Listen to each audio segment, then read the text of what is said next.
Hello friends. Today we will discuss about chain saw. So, a chainsaw is a portable gasoline, electric, or battery powered saw that cuts with a set of teeth attached to a rotating chain, driven along a guide bar.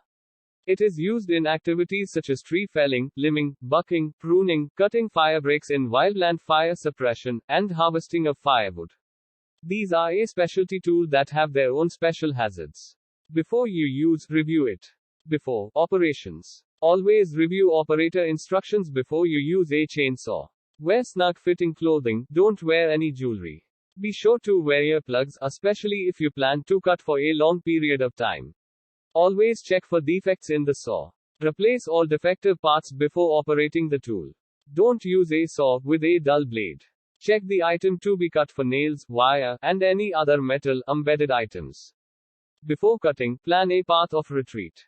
During cutting. When cutting, keep the saw away from your body. Never cut anything directly overhead. Be wary of materials to be cut that may be under tension. Be careful to avoid pinching the blade or guide bar. As the material begins to fall, turn off the saw and move away quickly.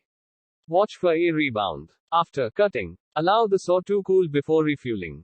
Don't operate the saw near your refueling area. Check the operator instructions for any special after operations maintenance instructions. So, always remember that chainsaws can greatly reduce the labor burden in a construction project. However, these are a dangerous tool and can seriously injure a worker when improperly used. Use common sense and the basic rules we discussed to have a safe operation. Hope you understood what is chainsaw. Thanks for watching the video. Please like and subscribe our channel.